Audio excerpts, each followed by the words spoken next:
খালি চোখে দেখা মাত্রই এই জায়গাটা দেখে আপনাদের মনে হতে পারে এটা হচ্ছে থাইল্যান্ড, কিন্তু না, এটা থাইল্যান্ড নয়, এটা হচ্ছে আমাদের বাংলাদেশে। বাংলাদেশের বুকে হচ্ছে এক টুকরো থাইল্যান্ড হয়েছে।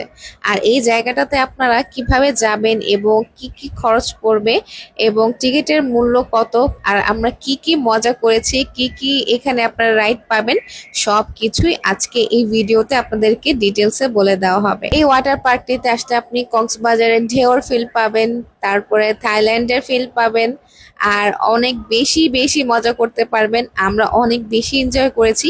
দিনের বেলায় জায়গাটা দেখতে যেমন সুন্দর, রাতের বেলা দেখতে আরো বেশি সুন্দর। এবং সেখানে গিয়ে আমরা কি কি খাওয়া দাওয়া করেছি, কি কি অ্যাক্টিভিটিস করলাম, সবকিছুই আজকে আপনাদেরকে এই ভিডিওতে শেয়ার করে দেওয়া হবে। তো না টেনে পুরো ভিডিওটি দেখার অনুরোধ রইলো, আর ভিডিওটি ভালো লেগে থাকলে শেয়ার করে দিবেন। এই মানাবে ওয়াটার পার্কে যাওয়ার ইচ্ছা ছিল আমার অনেক দিন ধরেই, যাবো যাবো করে যাওয়া হচ্ছিল না। তো আজকে হচ্ছে কোনো রকম আগের থেকে প্ল্যান করা ছাড়াই সাডেনলি আমরা হচ্ছে মানাবের দিকে রওনা হই। তো এই তো এখন চলে আসছি আমরা বাংলাদেশের সবচেয়ে বড় ওয়াটার পার্ক মানাবেতে। তো এটা হচ্ছে গাড়ি পার্কিং এর জায়গা, আর পার্কিং এর সিস্টেমটাও দেখলাম খুবই সুন্দর। গাড়িটা একটা মেশিনের সামনে আসলে সেই মেশিনের একটা গ্রিন বাটন চাপ দিতে হবে। তো বাটনটা চাপ দেওয়ার পরেই একটা কার্ড আসবে, আর কার্ডটা নেওয়ার পরে আপনার সামনের রাস্তা ক্লিয়ার হয়ে যাবে। পার্কটা অনেক বড় জায়গা নিয়ে করা হয়েছে, আর গাড়ি পার্কিং এর জন্য অনেক স্পেস আছে। তো এখন হচ্ছে আমরা টিকিট কেটে নেব। আর এই জায়গার টিকিট মূল্য অনেক বেশি, এটা সবাই জানে। তো তারপরও রিস্ক নিয়ে হচ্ছে আমরা এখানে এসেছি, শখের মূল্য 80 টাকা। তো যাই হোক, এখন হচ্ছে আমরা টিকিট কেটে নেব। আর টিকিট কাটার আগে এখানে কি কি হচ্ছে ফর্মালিটিস আপনাদেরকে পূরণ করতে হবে, তারা হচ্ছে আপনাদেরকে সুন্দরভাবে সবকিছু ডিটেলসে বলে দিবে। তো টিকিটের মূল্য আমাদের পার পার্সন পড়েছিল 5,600 টাকা করে। তো এই তো টাকাটা দেওয়ার পর এখানে কি কি রুলস আছে, কিভাবে কি করতে হবে, সুইমিং কস্টিউম কি কি পরতে হবে, সবকিছুই আপনাদেরকে বলে দেওয়া হবে। তো আমরা হচ্ছে বেল্টটা পরে নিলাম। কোনো নতুন জায়গায় যাওয়ার আগে আমি এত বেশি এক্সাইটেড হই না, আজকে এখানে আসার পর যতটা বেশি এক্সাইটেড ছিলাম। আর এই জায়গাটা দেখে আমার মন প্রাণ জুড়িয়ে গেছে। আর আমি হচ্ছে রাইডে চড়তে একটু ভয় পাই, তো এর জন্য হচ্ছে একটু ভয়ে ভয়ে ছিলাম। তো এই তো ভিতরে ঢুকতে হলে আপনাকে হচ্ছে এরকম স্ক্যান করে তারপরে ভিতরে প্রবেশ করতে হবে। তো এখন হচ্ছে আমরা আমাদের সুইমিং কস্টিউম কিনে নিব। আমার হাজবেন্ড হচ্ছে ড্রেস বাসা থেকে নিয়ে আসছে, তার হচ্ছে জার্সি কাপড়ের প্যান্ট গেঞ্জি দুইটাই ছিল, কিন্তু আমার জার্সি কাপড়ের প্যান্ট গেঞ্জি কিছুই ছিল না। তো এখন হচ্ছে এখান থেকে আমি জার্সি কাপড়ের গেঞ্জি কিনে নিব। এখানে সবার রুচির কথা মাথায় রেখেই ড্রেস রাখা হয়, যে যেমন ড্রেস পরতে পছন্দ করে। তো আমি হচ্ছে একটা গেঞ্জি নিয়ে নিলাম জার্সি কাপড়ের। আর এখান থেকে ড্রেস কিনতে হলে কিন্তু অনেক টাকা গুনতে হবে, কারণ এখানে ড্রেসের দাম অনেক বেশি। আমি যে গেঞ্জিটা নিয়েছিলাম ওই গেঞ্জির দাম পড়েছিল প্রায় 2800 টাকার মতো। বুঝেন অবস্থা, এই গেঞ্জি একদিন পরে রেখে দিতে হবে। এরপরে এই গেঞ্জি দিয়ে আমি কি করব আমি নিজেও জানি না।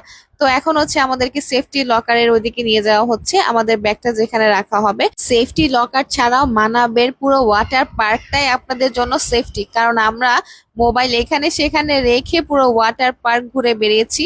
মোবাইল ধরার মতো এখানে কেউ নাই, তারপরও মানে আমরা আমাদের নিজেদের রিস্ক নিয়ে নিয়েছি। আমরা আসার কিছুক্ষণ আগে এখানে প্রচুর পরিমাণে বৃষ্টি হয়েছিল। ইস, আমি যদি এখানে এসে বৃষ্টি পেতাম কি যে মজা হতো। ওয়াটার পার্কে ঘুরতে তো এমনিতেই ভালো লাগে, তার উপর যদি বৃষ্টি হয় তাহলে তো কোনো কথাই নেই। কিন্তু আমাদের লাকটা খারাপ, আমরা বৃষ্টি পাই নাই।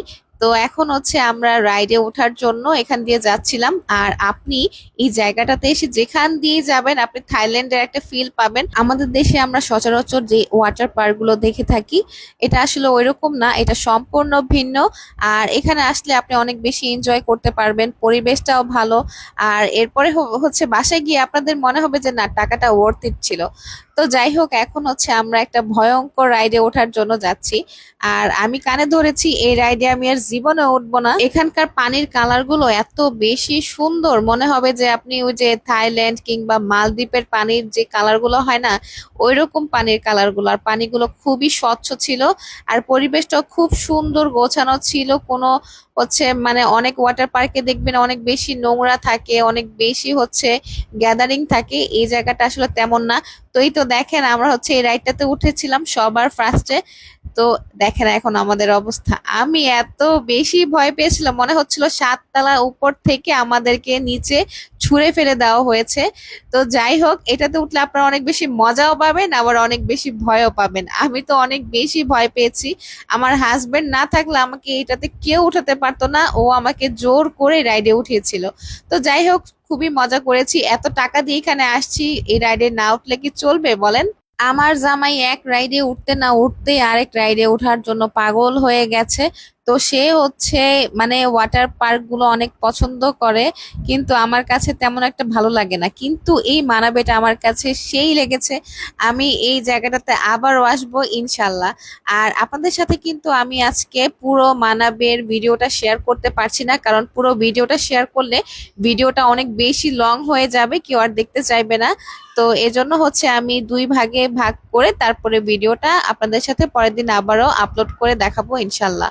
তো এই তো এটা হচ্ছে ফ্লো রাইড। আর বাংলাদেশে কিন্তু এই ফ্লো রাইডটা প্রথমবারই চালু করা হয়েছে।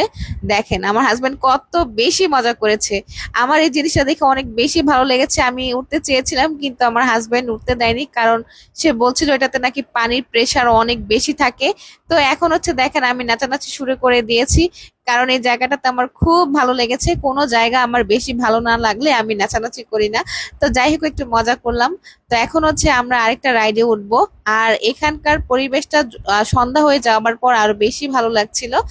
আর এই তো এটা হচ্ছে সামনের সাইড, তো এখান থেকে হচ্ছে আমরা আরেকটা রাইডে ওঠার জন্য ওইদিকে যাচ্ছি। আর পুরো জায়গাটা এত বেশি সুন্দর, পুরো জায়গাটা দেখলে আপনাদের মনে হবে যে আপনি কোনো বাইরের কান্ট্রিতে এসেছেন। আমরা যে টাইমটাতে গিয়েছিলাম ওই টাইমটাতে মানুষের ভিড় একটু কমই ছিল, আর দিনের বেলা হয়তো বা সকালবেলার দিকে ভিড় একটু বেশি ছিল, কিন্তু আমার কাছে এরকম ভিড় কম থাকা অবস্থাতেই বেশি ভালো লেগেছে। এটা হচ্ছে মানাবের আরেকটা সাইড, এই সাইডটাতে হচ্ছে আপনাদেরকে ওই যে ঢেউ দেওয়া হয়, কক্সবাজারের যেই ঢেউটা আছে সেই ঢেউয়ের ফিলটা এই রাইডে উঠলে পাবেন। তো এখন হচ্ছে আমার হাজবেন্ড একটা রাইডে উঠেছে, এটাকে কি বলে আমি জানি না, এটা নাকি খুবই ভয়ঙ্কর ছিল। তো যাই হোক, সে অনেক বেশি এনজয় করেছে। অনেক রাইডে আমি আর সে মিলে উঠেছিলাম, আবার অনেক রাইডে সে একাই উঠেছিল। তো যাই হোক, ভিডিওটা আজকে এখানেই শেষ করছি, আর নেক্সট ভিডিওতে কিন্তু আপনাদেরকে আরো মজার মজার এই মানাবের ভিডিও শেয়ার করা হবে। তো মানাবের নেক্সট ভিডিওটা দেখতে চাইলে অবশ্যই পেজে লাইক দিয়ে রাখতে হবে আর আমার পেজটাকে ফলো করতে হবে। সবাই ভালো থাকবেন, সুস্থ থাকবেন, আল্লাহ হাফেজ।